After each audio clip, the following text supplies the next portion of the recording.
Soy Audio.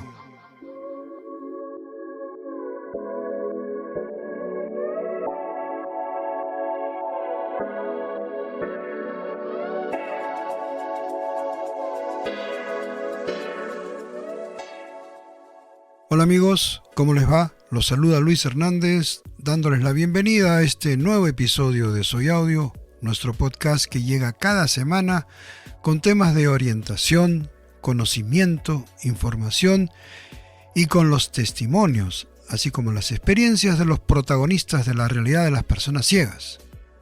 Espero pues que disfruten del episodio de hoy. Yo entré en la biblioteca de Santa Cruz el 2017 y ya la biblioteca Ricardo Palma, que es la biblioteca central, ya tenía con su remodelación. En el 2015 ya tenía tiflotecnología, tenía servicios para personas con discapacidad visual, ¿no? ¿Qué implica atender a las personas ciegas en las bibliotecas públicas? ¿Y cómo se les podría brindar a dichas personas el apoyo que requieren? Interrogantes como estas son parte, o digamos así, motivo del que va a ser nuestro tema de hoy. Pero antes de entrar en materia, me gustaría pedirles que le den un like a este episodio y que lo compartan para así poder llegar a un número cada vez mayor de oyentes, para que ellos también tengan la oportunidad de conocer acerca de la problemática de la cual aquí conversamos. Antes de continuar, me gustaría agradecerles a quienes se han venido suscribiendo a nuestro canal de Soy Audio en YouTube. Y a quienes recién nos visitan, por supuesto que también les extiendo la invitación a que se suscriban. Suscríbanse, marquen la campanita y así recibirán una notificación cada vez que aparezca un nuevo episodio como este. Soy Audio.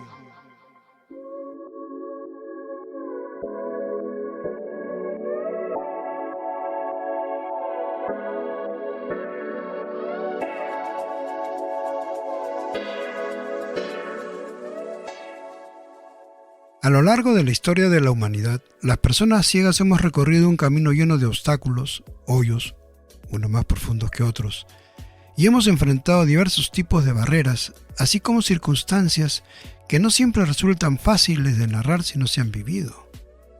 Sin embargo, hemos podido avanzar, y cuando hemos logrado organizarnos como grupo, hemos conseguido que nuestra presencia se haga notoria en la dinámica de la vida social. En nuestro camino, para nosotros hubo un antes y un después, y ello a partir de la aparición del sistema de lectoescritura en alto relieve, que fue perfeccionado por el francés Louis Braille, quien legó su nombre a aquel sistema. Pero ¿por qué decimos que el Braille marcó un antes y un después para nosotros? Bueno, veámoslo en el campo cultural. Al contar con libros en Braille, las instituciones de y para ciegos dispusieron de ambientes, digamos así, de salones, ¿no?, en los cuales dichos libros fueron organizados y acomodados en una forma tal que las personas ciegas pudiesen acceder a ellos para leerlos. Tal vez, y pensando un poco en todo esto, aquí podría estar la génesis del desarrollo de las bibliotecas exclusivamente para ciegos. Bibliotecas como la que yo conocí en el Instituto Especial de Barranco, donde yo estudié parte de mi primaria, dicho sea de paso. A todo esto, el desarrollo de la tecnología nos permitió dar un paso más allá de las bibliotecas especiales. Ello a partir de la aparición de herramientas de apoyo que nos permitieron acceder al contenido de textos, libros, por poner un ejemplo, que eran digitalizados y archivados en la memoria de una computadora. Y fue así que se inició una relación muy singular entre las personas ciegas y las bibliotecas públicas. Alguien me podría preguntar si nosotros íbamos a esas bibliotecas antes de contar con las herramientas de apoyo ya mencionadas. Y la respuesta es que sí, claro que sí. Yo he ido a más de una biblioteca buscando información cuando estudiaba en la secundaria y también en la universidad, por supuesto. Pero para hacerlo yo tenía que contar con el apoyo de alguien que me lea en voz alta todos aquellos libros que no habían sido transcritos al sistema Braille, pero que contenían la información que yo requería para mis estudios. Hoy, en cambio, las herramientas de apoyo tecnológico con las que se cuentan me dan un grado de autonomía que no es total, que no es absoluto, que no es perfecto. Claro que no, por supuesto que no. Yo diría que se trata de un grado de autonomía que no es la panacea, pero que sí me resulta efectiva y sobre todo, beneficiosa. Beneficiosa porque me da una capacidad de desenvolvimiento que cuando yo estaba en la primaria, por ejemplo, no hubiera podido tener ni en sueños. La presencia de personas ciegas en las bibliotecas públicas, así como los requerimientos de estas, han sido inclusive motivo de investigación de bibliotecólogos, como en el caso de Ana Vivian Herrera Pinta, licenciada en Bibliotecología y magíster en Gerencia Social. Ana Vivian desarrolló una tesis titulada Factores de éxito en servicios para personas con discapacidad visual, el caso de la Sala para Invidentes de la Biblioteca Pública de Lima, 2017-2018, una mirada desde la Gerencia Social. Ella labora en la biblioteca del Centro Cultural Ricardo Palma del distrito de Miraflores, y para hablar sobre su experiencia así como su trabajo, hace unos días le realicé una entrevista que ahora quiero compartir con ustedes. Vamos a escucharla.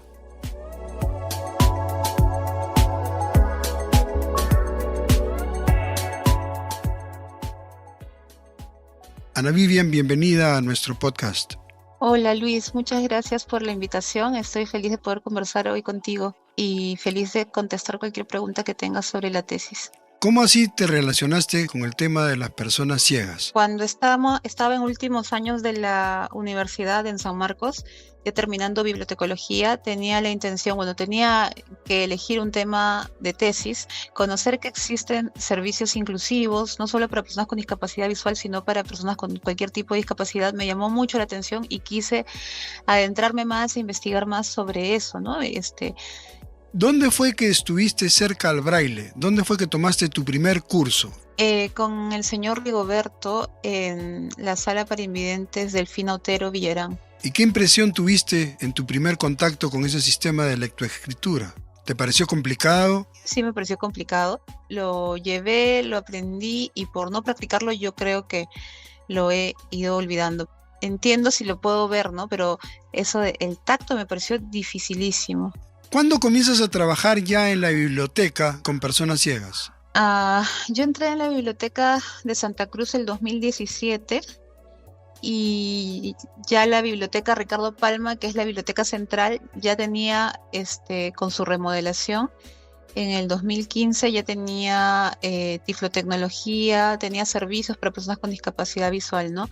No estaban centralizadas en Ricardo Palma, pero en la Biblioteca Santa Cruz, si bien no habían equipos, lo que cuando yo llegué dije, bueno, no hay equipos, pero ya venía trabajando la tesis, entonces sabía que no eran fundamentales los equipos, ¿no? También era muy importante las personas que atiendan estén familiarizadas con los temas de discapacidad y con una computadora y un lector de pantalla, con eso bastaba para brindar servicios. Entonces empezamos el 2017 a brindar servicios para personas con discapacidad visual, a decir que también pueden ir tanto a Ricardo Palma o a Santa Cruz y que no era exclusivo de una sola biblioteca en el distrito, ¿no? Sino de todas. ¿Qué te motivó a elegir el tema de tesis? Quería conocer qué dificultades tenían las personas con discapacidad visual para acceder a información, pero sobre todo también quería saber, conocía la sala Delfina Otero y sabía que tenía mucho público y sabía que también en Ricardo Palma tenían estos servicios, ¿no? Pero quería saber por qué la mayor cantidad de personas con discapacidad visual acudía a esa sala en la sede de Abancay, ¿no? Entonces yo quería saber por qué tiene tanta gente, qué están haciendo ahí que no hacemos en otros lados, cómo están manejando los servicios, qué cosas hacen, a manera de benchmarking, así le llaman, ¿no? De conocer qué está haciendo otro lugar para nosotros replicarlo o mejorarlo. Entonces me metí de voluntaria primero. ¿Cuál es el tema de tu tesis? Factores de éxito en servicios de información para personas con discapacidad visual, el caso de la Sala para Invidentes de la Gran Biblioteca Pública de Lima, entre los años 2017 y 2018, una mirada desde la Gerencia Social. ¿Y qué factores encontraste que llamaron tu atención y motivaron tu investigación? Bueno, en ese tiempo teníamos la última encuesta del INEI en 2014, que bueno, ahora ya está actualizada con el último censo, pero bueno, hasta esa fecha teníamos la del 2014 y en el Perú indicaban que habían 801.185 personas que presentaban limitaciones visuales, ¿no? De tipo permanente. y en el Perú solo existían 9 bibliotecas que brindan servicios para personas con discapacidad visual. 4 brindaban servicios públicos, y 3 de las 4 que brindan servicios públicos para personas con discapacidad visual, 3 se encontraban en Lima y 1 en Piura. Y de las 3 bibliotecas públicas que brindan servicios para personas con discapacidad visual, la que tenía mayor cantidad de usuarios era la Sala Delfín Otero, ¿no? Las 3 son la Sala Delfín Otero, la Biblioteca Ricardo Palma y la Biblioteca Pública de San Borja en ese entonces. Entonces, si bien habían estas 3 bibliotecas públicas, la que recibía mayor cantidad de usuarios era Delfín Otero en la Gran Biblioteca Pública de Lima. La pregunta de investigación fue cómo funciona la sala de lectura Delfín Otero y cuáles son los factores que explican su capacidad para convocar a esta población. Entonces tuve 3 hallazgos. Primero, que llena el vacío existente de servicios de información para personas con discapacidad visual. Segundo, que brinda servicios de calidad, maximizando los recursos. Y tercero, que más allá de la información es un espacio de socialización y confraternidad. ¿En qué sentido es un espacio de socialización y confraternidad? Que se generaban vínculos, o sea, la misma, por ejemplo, cuando tenemos usuarios en una biblioteca pública, cualquier biblioteca pública, el trato es mucho de usuario y personal de la sala. A veces no necesariamente se generan vínculos porque a veces el trato es más distante, ¿no? Entrego el libro, la persona se va a leerlo y ya. Pero en la sala Delfín Otero o en cualquier servicio para personas con discapacidad visual, a veces había que hacer lectura asistida, o a veces no terminaba el servicio ahí en la biblioteca, sino que porque era necesario, algunos tenían ceguera reciente, entonces no sabían bien movilizarse con el bastón solos, entonces íbamos a la calle hasta hacerle tomar el transporte público, cosas así. Entonces estas situaciones generaban que se vaya a lo largo del tiempo creando vínculos hasta de amistad, ¿no? Yo lo viví como voluntaria. Es decir, que hay una relación, no solo un servicio, sino una relación más estrecha, porque tú, además de dar un libro, aprendes a ofrecerle el brazo a la persona ciega para hacerla cruzar, para ayudarla a tomar su carro, ¿no? Exacto, sí. Y no solo eso, sino que la sala misma propicia, no solamente con el personal, sino entre los usuarios mismos, propicia la celebración de el Día de la Persona con Discapacidad Visual, el aniversario de la sala, la Navidad. Entonces propicia estos eventos y se generan vínculos de personas que ya se conocen, y eso, entre los usuarios mismos también son grupos de amigos, ¿no? Súper, súper bonito. En tu experiencia, las personas con discapacidad visual, ¿qué tipo de material buscan en una biblioteca? Esa pregunta me hice también, claro, cuando estaba haciendo la tesis, y creo que ahí está muy vinculado al hallazgo 1, que la sala para invidentes llena el vacío existente de servicios para información. El tipo de información que busca no está condicionado porque tenga discapacidad visual. El tipo de información que busca está condicionado por quién es esta persona con discapacidad visual. Entonces, para mí fue también, yo pensaba, ¿no?, que las personas con discapacidad visual necesitan una sola cosa, pero en verdad las personas con discapacidad visual son tan diversas como lo es cualquier otra persona que no tiene discapacidad. Entonces, lo que necesitan va a depender mucho de su etapa en la vida en la que se encuentren. Por ejemplo, puede ser, yo lo que encontré, identifiqué como usuarios en la biblioteca Delfín Otero Villarán, fue que necesitan, por ejemplo, tenían trabajadores de la calle, y estos trabajadores de calle necesitaban grabación de pistas musicales. Tenían escolares que necesitaban grabación de voz y escaneo. Tenían estudiantes universitarios o de institutos superiores. Y tenían también, bueno, en su gran mayoría, ¿no?, trabajadores de calle, escolares, universitarios, y había un cuarto grupo que es en menor cantidad, que habían otros usuarios que no estaban vinculados a ningún centro laboral o de educación, y ellos pedían, por ejemplo, lectura del correo electrónico, búsqueda en páginas de entretenimiento, y algo que me llamó la atención, que algunos vivían solos también y necesitaban apoyo en tareas cotidianas como el descarte de papeles, revisión y funcionamiento de aplicaciones en sus celulares. Cosas como abrir su maletín y señorita, este papel de qué va, quiero botarlo pero no sé de qué es, entonces esas cosas, ¿no? Entonces esos eran los menores casos, pero la mayor cantidad se agrupaba en estudiantes universitarios y de institutos, en segundo lugar escolares, en tercer lugar trabajadores de calle y en cuarto lugar este otro grupo pequeño de personas que vivían solas o requerían la ayuda de alguien para hacer cosas cotidianas del día a día, ¿no? Entonces, esos eran los 4 grupos que identifiqué en esa biblioteca. ¿Esos grupos siguen visitándote en la biblioteca en la que estás ahora? No, nosotros en Ricardo Palma tenemos más el grupo más bien de otros, el apoyo de lectura y envío de correo electrónico, búsquedas de páginas de entretenimiento, lo que la sala Delfín Otero tiene el mayor grupo, el menor grupo, perdón, nosotros es lo que tenemos la mayor cantidad. No tenemos muchos estudiantes universitarios, tampoco escolares ni trabajadores de calle. Nuestro grupo grande de personas con discapacidad que asiste es mayormente adultos mayores que vienen por entretenimiento, ¿no? Búsquedas de páginas de entretenimiento en internet, lectura de revistas y apoyo en cosas cotidianas. Tal vez tú has pensado, proyectándote al futuro y tomando en cuenta el desarrollo electrónico, el desarrollo de la tecnología, ¿cuál va a ser el futuro de los servicios especiales bibliotecarios para personas ciegas?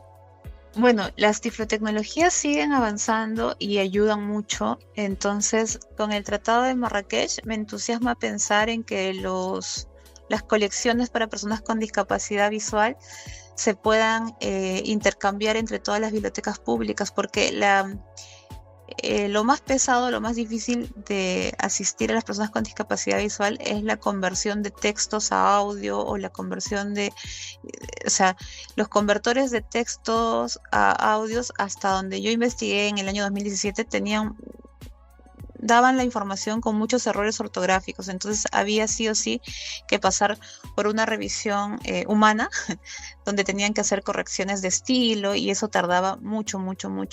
Entonces lo ideal que ojalá se ponga en práctica y se esté dando progresivamente, ¿no?, en todas las bibliotecas, es que se pueda compartir la información ya procesada, ¿no? La Biblioteca Nacional tiene libros ya convertidos a formato accesible, que han pasado esta corrección por personas, por voluntarios muchas veces, y lo ideal es que estos fondos de colecciones se puedan compartir con toda la red de bibliotecas públicas del Perú, ¿no? E incluso de Latinoamérica, porque para que no se duplique, no tiene sentido que yo convierta un libro aquí y la BNP también por allá y otra biblioteca en otro lado, ¿no? Si ya se hizo el trabajo, debería ser en favor de todos. ¿No será que algún día ya no va a haber que ir a una biblioteca para acceder a un libro así, porque ya en mi casa puedo usar una computadora? Bueno, sí, eso no solamente con los usuarios con discapacidad visual, sino con todo tipo de usuarios, ¿no? Las bibliotecas como centros de información, ahora muchos dicen no, todo está en internet, pero las bibliotecas siguen siendo refugio para personas que, sobre todo en edad universitaria principalmente, pero en general en todas las edades, buscan también la lectura como entretenimiento y el espacio comunitario, ¿no?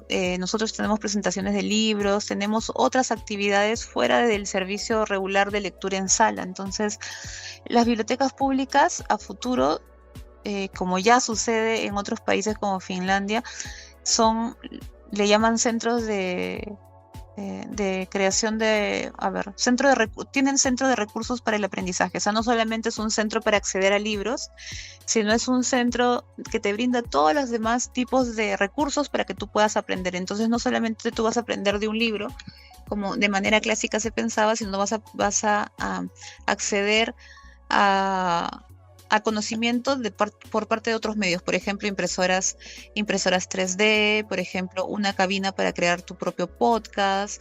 Entonces, cosas que de repente de manera privada tienes que alquilar un espacio para crear tu podcast, o si quieres aprender a tocar una guitarra, tendríamos que tener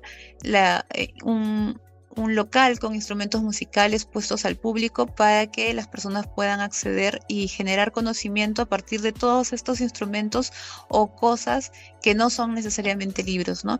Y que tenerlos en casa sería poco viable por cuestión de espacio y por cuestión de economía, ¿no? Entonces, las bibliotecas públicas se van hacia ese rumbo, en convertirse en centros de recursos para el aprendizaje, y nunca van a dejar tampoco de ser centros de encuentro de la comunidad, ¿no? Entonces, bueno, sucede en Santa Cruz. Santa Cruz tiene una sala chiquita, pero es que es muy usada.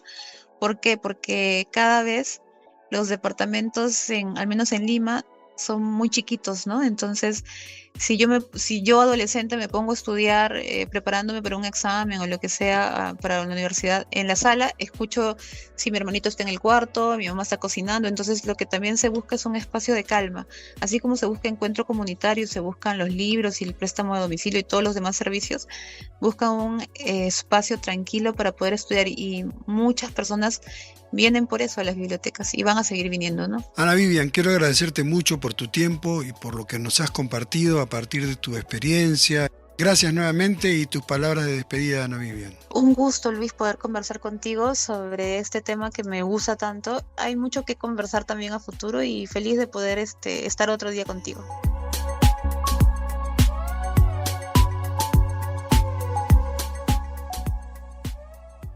Y hasta aquí llegamos en nuestro episodio de hoy, amigos. Luego del tema que hemos abordado, espero sus comentarios, sus inquietudes, sus curiosidades y, por qué no, también sus preguntas. Y si me quieren escribir, háganlo a la siguiente dirección electrónica: soyaudio.podcast@gmail.com. Mi nombre es Luis Hernández. Gracias por escucharme y los espero en nuestra próxima edición. Soy Audio.